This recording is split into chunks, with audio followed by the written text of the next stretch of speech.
Assalamualaikum warahmatullahi wabarakatuh. Teman-teman, kita hari ini ingin wawancara eksklusif dengan Bang Muslim Arbi, salah satu tokoh pergerakan sekaligus orang yang cukup dekat dengan Bambang Tri. Konon kabarnya kemarin Pak Muslim sempat datang ke rutan yang hari ini masih Pak Bambang Tri masih berada di sana. Nah, mungkin Bang Muslim boleh menceritakan, Bang, gimana kemarin? Ya, baik. Bismillahirrahmanirrahim. Assalamualaikum warahmatullahi wabarakatuh. Waalaikumsalam. Saya beberapa waktu lalu ditelepon oleh Saudara Bambang Tri Mulyono melalui telepon wartel khusus NAPI di LPS Sragen. Oke. Setelah pembicaraan itu, lalu kemudian saya datang ke Lapas. Keinginan saya adalah silaturahmi, ya kan? Karena dulu ketika di LP Surakarta itu saya dengan teman-teman juga pernah bertemu dengan Saudara Bambang Tri dan Gus Nur pada waktu itu. Nah, sayangnya, sangat disayangkan, saya tidak bisa jumpa langsung. Saya tidak jumpa langsung dan bisa berbicara dari hati ke hati, berdiskusi panjang dengan Saudara Bambang Tri, yang mana kasus ijazah palsu ini yang semakin merebak sampai hari ini. Nah, lalu kemudian ketika ketemu dengan petugas lapas, ya kan, waktu itu adalah Saudara David, tetapi petugas lapas itu tidak mengizinkan saya untuk bisa bertemu dengan alasan harus didampingi dengan keluarganya. Lalu kemudian setelah itu saya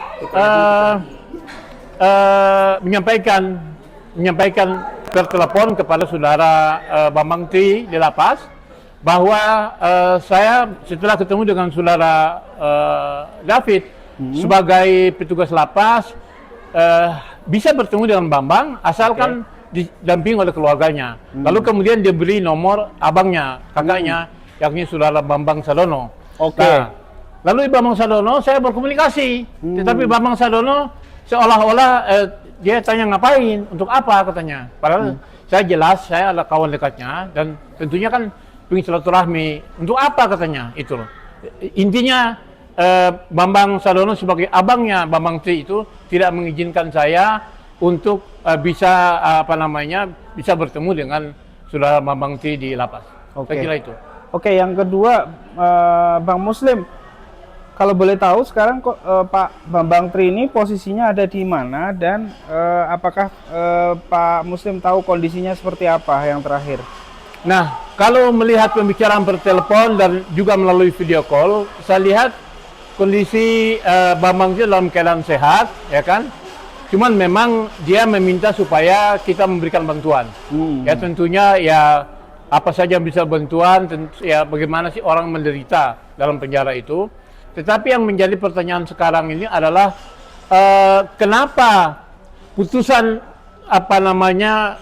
untuk Gus Nur dan Bambang Tri itu sama.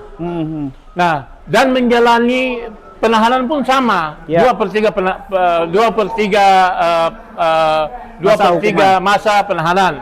Tetapi Gus Nur sudah bisa bebas, sudah bisa keluar. Bebas bersyarat. Nah, sedangkan Bambang Tri sampai hari ini masih masih tetap di lapas Sragen. Nah, saya bertanya kepada petugas lapas pada waktu itu. Saya tanya, katanya mereka sedang mengajukan usulan ke pusat. Ya kan? Tetapi menjadi persoalan sekarang, ini seolah-olah tidak ada keadilan di situ, ya kan? Tidak ada keadilan terhadap Gus Nur dan Bambang Tri yang mana kasusnya kan sama saja itu kan. Betul. Nah, itu. Nah, jadi saya bertanya kepada Presiden Prabowo, ya kan? Loh, ini dua anak bangsa yang mencari keadilan, ya kan, bertanya tentang persoalan jasa palsu ini. Dan kemudian hukuman itu pun menurut saya tidak adil, ya kan? Kenapa? Pada putusan negeri Solo itu kan menghukum 6 tahun, tetapi ketika banding di Semarang menjadi 4 tahun, ya kan? Lalu itu pada fase yang dituduhkan itu adalah berita hoax. Nah, itu tidak terbukti. Buktinya jasa Jokowi tidak muncul aslinya. Lalu kemudian dituduh menyebarkan kebencian. bagaimana kebencian orang sekarang ini makin ramai kok. Jadi menurut saya putusan inkrah baik di Mahkamah Agung ya yang mengatakan inkrah sehingga mereka menjalani penahanan itu menurut saya juga sangat tidak adil ya kan. Jadi negara harus bertanggung jawab. Presiden Prabowo harus memperhentikan. Masa orang bertanya saja harus dikriminalisasi di penjara. Saya kira itu yang paling penting. Dan saya minta supaya Presiden Prabowo memerintahkan kepada Menteri Hukum dan HAM memerintahkan agar segera Bambang Tri dilepaskan sebagaimana saudara Gus Nur. Oke. Bang, kalau boleh tahu, apakah menurut Abang ini ada dugaan dalam tanda kutip karena ijazah Pak Jokowi sedang bergulir viral, apakah ini ada upaya untuk semacam menyembunyikan Bambang Tri agar tidak semakin meluas lagi isu ini? Jadi hemat saya, kalau dikatakan bahwa ada upaya tanda kutip, ya kan, untuk berusaha supaya jangan melepas, bisa jadi dugaan itu benar adanya. Karena apa? Sekarang ini kan yang bicara tentang ijazah palsu kan Prabowo sudah bicara. Lalu kemudian Megawati juga sudah bicara. Ya kan, kemudian berbagai rakyat itu sudah bicara, ya kan? Nah, jadi bisa jadi ini ada tekanan. Saya mencurigai ini ada tekanan kepada lapas agar jangan melepaskan Bambang Tri secepatnya karena suara saya menjadi ramai. Padahal ini tidak benar. Ini pelanggaran HAM, pelanggaran hukum dan keadilan terhadap hak-haknya Bambang Tri. Nggak bisa, ya kan, karena persoalan ini ramai, atau bisa juga ini karena ketakutan pihak Jokowi. Ya kan, kalau misalnya Bambang Tri ini bebas, ya kan sekarang ini malah dia akan bisa juga menjadi public figure, ya kan, dia akan dikerubuti oleh halayak ramai, oleh publik. Menjadi saksi, ya kan, bahkan gugatan-gugatan yang dilakukan oleh saudara Muhammad Taufik di Surakarta, di Solo, juga yang di Sleman. Bisa juga Bambang Tri dihadirkan sebagai saksi dalam hal ini karena dia memang yang pertama sekali menulis tentang buku Jokowi Undercover ini. Oke. Terakhir Bang, harapannya terhadap institusi kepolisian yang hari ini sedang disorot oleh masyarakat soal ijazah palsu, terutama kemarin di Mabes Polri setelah mengeluarkan statement identik ijazahnya Pak Jokowi. Yang kedua kepada pemerintah dan kepada Pak Bambang Tri sendiri harapannya apa Bang? Jadi sebetulnya kan kalau saya juga menulis tentang itu ya, bahwa Mabes Polri melakukan dir petumnya bahwa ijazah ini identik, ya kan? Lah, sedangkan ini kan sudah dikritik baik oleh Roy Suryo maupun oleh Rismon Sianipar, ya kan? Bahwa tidak bisa, artinya gini kan. Bahkan saya menulis bahwa apa yang dilakukan oleh kepolisian dalam mengumumkan tentang ijazah asli itu melanggar Perkap, ya kan, peraturan Kapolri dan peraturan Polri, bahkan melanggar KUHP 184. Jadi seharusnya polisi itu sebagai penyidik dan penyelidik itulah. Lalu kemudian menyerahkan ini kepada jaksa dan kepada pengadilan. Jadi jangan kemudian dalam hal ini kalau misalnya diumumkan oleh pihak kepolisian seolah-olah polisi ini mengambil kerjaan jaksa sama pengadilan. Nah, ini kan jadi rancu gitu. Ini kan memperburuk citra polisi, itu yang pertama. Yang kedua, saya kira ini ada upaya yang dilakukan oleh Jokowi terutama sekali, ya kan? Karena kita lihat skenario dramatisasi itu kan jelas terang benderang. Apalagi Kapolri ini kan mantan Kapolresta ketika Jokowi wali kota. Betul. Lalu kemudian pernah menjadi ajudannya Jokowi masa-masa presiden. Nah, jangan sampai ada persoalan seperti itu. Seolah-olah ini balas jasa gitu, nggak bisa. Ini merusak citra kepolisian semakin terpuruk, ya kan?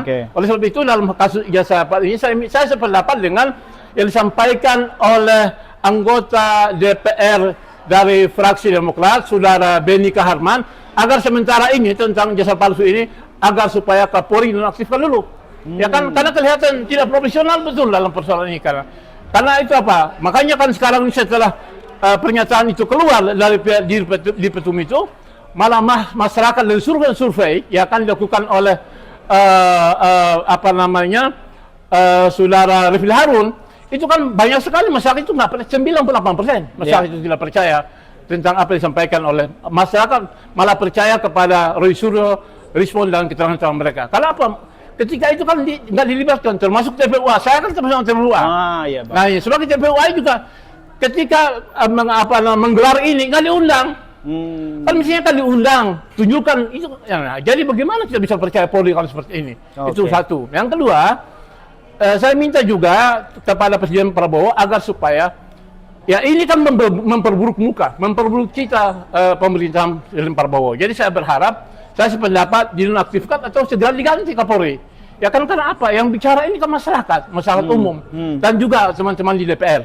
Jadi saya kira dalam hal ini jangan lagi lah Jokowi itu dilindungi oleh Prabowo. Karena apa? Ini berbahaya buat citra pemerintahan Prabowo itu sendiri. Bahkan dengan seperti ini kan kita sudah tahu Jokowi itu dihubungkan oleh CCRP, ya kan, sebagai penjahat HAM dan pelanggar dan koruptor oleh tingkat dunia. Jadi dengan demikian, bagaimana investor bisa percaya kalau Prabowo masih tetap melindungi Jokowi, terutama dalam kasus ijazah palsu ini, dugaan ijazah palsu ini. Okay. Baik, terima kasih Bang Muslim Arbi atas waktunya. Terima kasih teman-teman yang sudah menonton. Wassalamualaikum warahmatullahi wabarakatuh. Waalaikumsalam.